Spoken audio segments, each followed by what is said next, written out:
There's a brand in Australia that's been hiding in plain sight. You've walked past it probably dozens of times. It's in shopping centres, airports, small towns, and even hospital food courts. It's the kind of place you don't really notice and rarely plan to go to. It's there when everything else is closed. For a while, it seemed like it was fading out of relevance altogether. But here's what almost nobody noticed. While Australia's cafe culture exploded, this low-key cafe chain quietly held its ground. It started growing despite market shifts, boutique cafe hype dying down, and a worldwide pandemic. This story is about a brand that most people stopped paying attention to, and how it used that invisibility to reinvent itself without anyone noticing. Because somehow, the coffee club is still here, and once you understand how it pulled that off, you might never look at it the same way again. Let's go back to the beginning.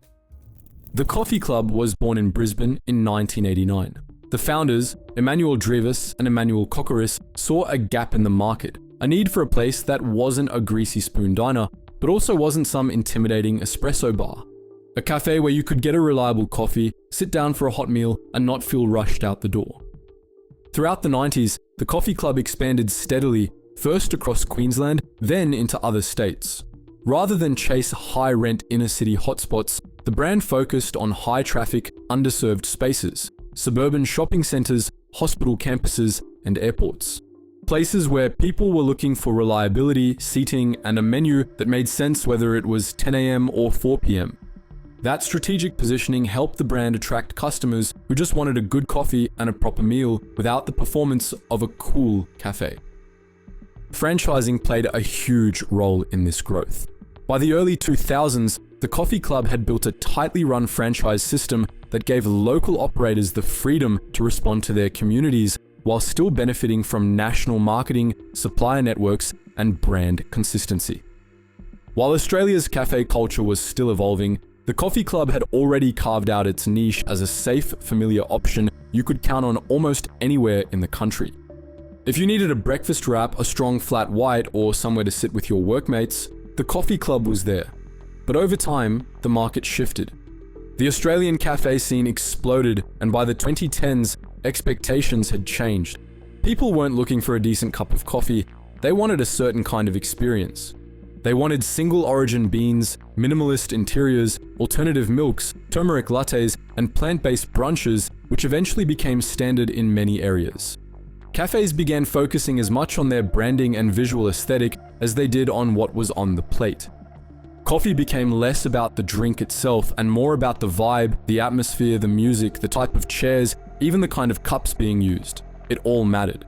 And while that wave hit Melbourne and Sydney hardest, it eventually reached the suburbs too. The coffee club started to feel stuck in the past. It wasn't trendy, nor was it photogenic. The menu was huge, the food was hit or miss, and the interiors hadn't evolved much since the Rudd government. By the late 2010s, it was being written off as a chain for retirees and mums with prams. Familiar, but stale. Then came COVID. The pandemic absolutely slammed hospitality. Cafes closed, staff were laid off, and supply chains broke. Dine-in heavy brands like the coffee club got hit especially hard. Dozens of locations struggled while some closed permanently. For a while, it looked like the slow fade out had begun. But this is where the story gets interesting. Instead of trying to reinvent itself with some flashy rebrand, the coffee club went inward. It used the chaos of the pandemic to quietly regroup and rebuild. The company behind the brand, Minor DKL, is part of a larger group, Minor International, a hospitality giant based in Thailand. That backing gave them something most mid-tier Aussie cafe chains didn't have: stability. Minor DKL decided they weren't going to kill the coffee club, instead they were going to fix it. The first step was to cut the dead weight. From 2021 to 2023, the coffee club shut down about 30 underperforming stores across the country. The goal was to shrink smart and focus resources on locations with long-term potential. Next came the refresh. New coffee club stores were rolled out with totally reworked interiors. Out went the sterile booths and bland lighting, and in came timber finishes, open kitchens, softer lighting, and layouts that actually felt like a modern cafe. The menu got a much-needed cleanup too. For years, the coffee club tried to serve everything. They had burgers, pastas, pancakes, stir-fries, full breakfasts, desserts, all under one roof. And while choice is nice, that much variety made consistency impossible, not to mention the strain on supply chains and storage of all the ingredients necessary. So, they cut it back, streamlined the offering, and upgraded the quality. They focused on all-day classics that actually sold, then layered in seasonal items to keep things fresh. The food became more presentable, the service faster, and the menu easier to understand. In 2024, Minor DKL appointed Paul Wood as the new CEO. A seasoned franchise executive, Wood had previously led Donut King and Michelle's Patisserie, and his mission was simple: modernize the brand from the inside out, without losing what made it work in the first place. And one of the biggest pieces of that puzzle is tech. Before COVID, the coffee club's loyalty program still used physical cards. The app was barely even functional. But under the next-gen strategy, all of that changed. The company launched a fully revamped app with loyalty points, mobile ordering, and digital promos.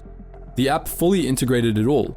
Customers could track their rewards, order ahead, and get discounts with a couple of taps. Franchisees got better systems too, from rostering tools to back-end ordering platforms. Minor DKL knew that if it wanted to improve customer experience, it had to start with franchisee experience, and it paid off. By early 2025, the coffee club had turned a corner. Customer satisfaction was up, online reviews improved, food came out super quick, and the brand, while still familiar, started to feel sharper.